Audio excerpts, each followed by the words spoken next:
The Eagles are on the precipice of starting OTAs. Actually, they should have started today, but man, we're going to be in secrecy. The open portion is going to be, I think, next week, so we won't know. We'll be in the dark. But here are some things to look at that are on the horizon that we should be in the know about. What's up, it's your boy Cintron, coming back at you with another analysis video to get you not, that's my real name. Eagles 2024 OTA preview, what to watch for during on-field sessions, including James Bradbury's future. So man, that's in contempt right now, or I should be being held in contempt. Anyways, yeah, the guy, he had a bad 2023, famously went out on a bad note. If he was a singer, man, that was auto-tuned, and we found out about it. But, he ended the season on basically a Trey Palmer missed tackle. Didn't even look like he was trying, and just like he had been cooked, in this scheme, lost a step, and he's good for what he is, a zone corner. The pick he had off of Stephon Diggs, cover two trap. It was beautifully laid out and executed by him. That being said, that was one of the few highlights he had last season. And yeah, man, I didn't want to say that he just looked done, as he could have a revitalization in the Vic Fangio scheme. But why delay the inevitable? Because he's going to be overtaken by the young pups anyway. Give them a shot, to prove themselves. And he's expendable, as Sel would say, costly. Just go ahead and get them up out of here. Get the young guys some reps. Get them growing. Get them going and heading in the right direction. And move away from a guy who's seen, better years, the best years of his career. And not saying he can't be serviceable from another team. That's one reason I do believe we should keep him on the roster as, trade bait. Shout out to them Florida Gators, but I hate them. But yeah, we got Quignon, we got Cooper. Why not just let them play and let them experience growing pains? Because we need youth, we need athleticism, we need speed. They have all those things in spades. And we got a logjam, man. We Keely Ringo, Eli Ricks, Josh Jobe, Isaiah Rodgers, all competing. And they all may not be better than JB at his prime, but they offer a better potential and moving forward, a better player. So who starts at right guard? Who's the backup? We have a couple of candidates. Tyler Steen's in the lead right now to take the job, but Matt Hennessy played at left. It was slated to play at left guard, and then he ended up getting injured with his knee. Tried to come back and then re-injured it. He could be a swing guy there for us in the interior. We also have the rookies, the center. I forget his name, Dylan. He should probably be looking at squarely at center, but the guard he picked up out of Michigan, I think Keegan. Yeah, you definitely should be looking to have him fill the spot of backup if you can. Okay, back to I don't see him as a guard, I see him as a tackle only, but who knows? Wide receiver 3, we got some shocking news there. Paris Campbell's expected to get the first look. I love his speed, the idea of that, operating between those two guys, AJ Brown and Devontae Smith. But Nye Smith should get his looks as well. That's what OTAs are for. No contact, but 707, 709 drills. They should be, thoroughly looking to see what the rookie can do. Johnny Wilson, seeing where he can, fill in. Because Brenton Covey, even though he, has a profile, I don't think we should be trying to use him there. Let him stick to what he's doing on special teams. And hey, if he can provide some juice, fine. But if he was going to make an impact, they've seen him in practice, the past couple of years, I think they would have already let him make it. Starting linebackers, Nakobe Dean and, what's his name? Devin White, sorry. But that being said, Zach Bond, because Vic Fangio said he sees him as an off-the-ball linebacker. So I'm like, oh, okay.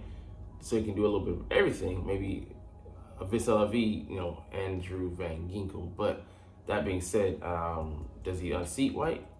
Only if White has a terrible, summer, I would say that. But I think those two guys were, relying on them. And then those two other guys, Burks and Bond, provide that depth. They could be a starter and provide some spark, but maybe not all the juice that we want. We'll have to see. Ben Van does he take a step forward? That would be a fucking long shot, but hey, great. He did look fluid, fast when he knew what he was doing last year when he popped in. All right. Other article we're gonna look at top Eagles storylines heading into 2024 OTAs. So some of these are already covered, but we're allowed more time on the field. So we have 10 practices. We scheduled 6. So I don't know what's gonna happen those other 4. We just didn't want to beat the guys down, but it's a step up from Nick because we had no mandatory mini camp in any of his any point in his tenure here. This is the first time we're holding it, so glad we're taking advantage of that. It is mandatory, so guys must attend or they will be fined. The 707s and 907s and 1111s, I forgot about those. I want to see or hear about who's shining, who's doing well. So we've heard that Jordan Davis has come in, slimmed down, and looked like he lost maybe a small child or something like that. But I don't know. We'll see, man. Because these new OTAs, we have 2 new coordinators, and coming in and spending time and learning their systems. It's important that the guys come in and do so voluntary. They don't have to, but it would go a long way, especially guys coming in and compete for jobs. Those the wide receiver room is packed. We'll get to that in a second. With 10 guys competing for a few slots, and even if you are a wide receiver 4, you might be on the practice squad or something like that. So we'll have to see how that goes. But yeah, we need these guys to be as immersed as they can and learn, soak up, pick up everything that that the coordinators are trying to drop, and then some. I want you to be an ESP, in their head, like, okay, you want to do this? Get it out of my head, Charles, type. You know what I'm saying? But yeah, this philosophy, scheme, and terminology going to be different, especially with on the offensive side. With Vic Fangio, it's going to be even more laced, but in a similar vein, because the systems we've run the past 2 years have been offshoots of his. All right, the position battles, yeah, these are going to be heating up, man. Because like guard, wide receiver 3, tight end 2, linebacker, safety, and I should say maybe backup safety, nickel. I mean, just cornerback, period. It's gonna be fierce, and competition should make everybody better, sharpen everybody up, and we'll see who rises to the top. The cream shall go up. We'll see how that should taste. Starbucks, or is this your store brand espresso?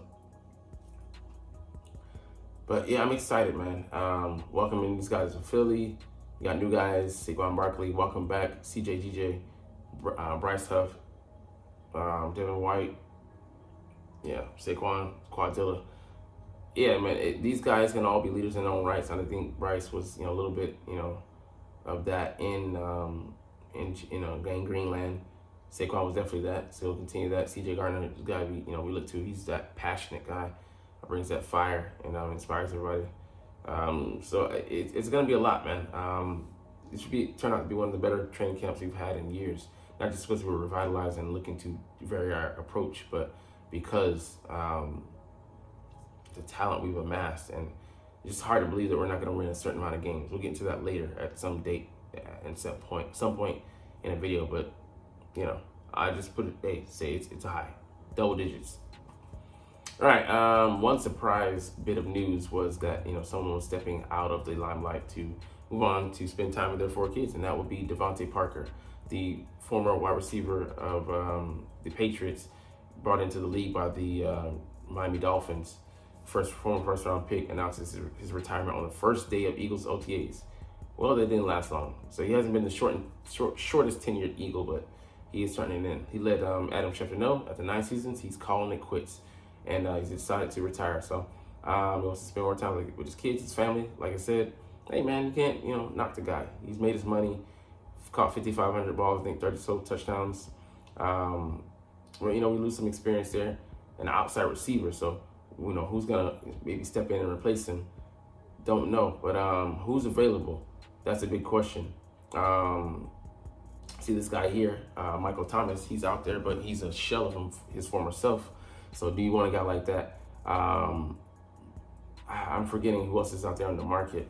I mean, a lot of guys have signed, at this point, but, maybe we could look at some guys that are, gonna get cut, earmark them.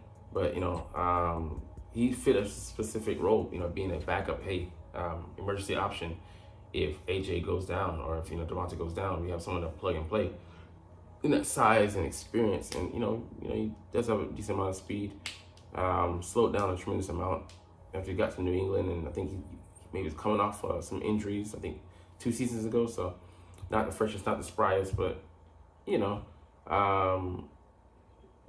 trade candidates. I don't think we'll be addressing that in the market because it's not a premium guy behind us, behind AJ and even in the pecking order, Dallas Goedert, seeing targets, you'll be number 4, maybe 5 at best, because Saquon is going to get his work as well in the passing game too. So you'd be lucky to see 50 targets, and then it might be a combined aggregate of the guy behind you as well.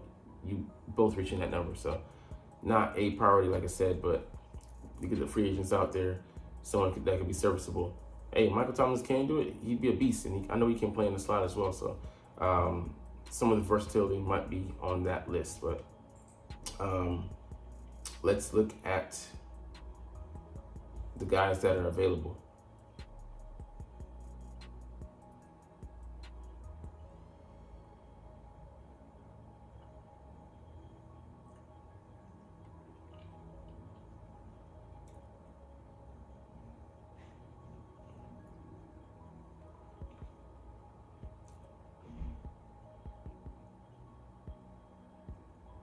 And here's that list. So AJ Brown, Devonta Smith, and you probably would say now Paris Campbell's kind of a lock. Anaya Smith and Johnny Wilson and Britton Covey. So 1, 2, 3, 4, 5, 6, 6. Do we keep 7 receivers? So who would make it out of Joseph Ngata, Austin Watkins, Shaq Davis, Jacob Harris, who's 6'5", 211, and 27 years old. You can see a lot of these guys are up there in age, man. They're the same as our starters. So, like I said, Paris, he could moon out on the outside a bit, but, he's primarily a slot guy. So we need a outside the numbers guy, a Z to fit that bill. Do we look outside? Do you go with one of these guys? Can Ngata finally step up this year? He's 6'3", 217, and 23 years old. I mean, the guy, he's not that old, golly. But it would be great if he could, get that rolled down. But who knows? It's intriguing at this point. But it is some position to pay attention to. I think we'll address it in the draft next year. Not huge priority, but maybe top out as a 3rd round pick, maybe a 2nd if we're feeling frisky. But man, I was glad that Devontae decided, to retire, because I wanted Paris Campbell to take that job. I think he can be the perfect slot in there, pun intended. But anyways, we'll see. But hey, we know that you're not even watching though. But hey, tune into training camp and before that, OTAs. But I love talking about these Eagles, and I love making these videos. So we're gonna chunk the deuces officially. But as always, it's fly Eagles fly, and let's motherfucking go. Like, comment, share, and subscribe Thanks for watching. Check me out at Cintron, Cintron Anime, Cintron Life, or Cintron Laughs, or other social media.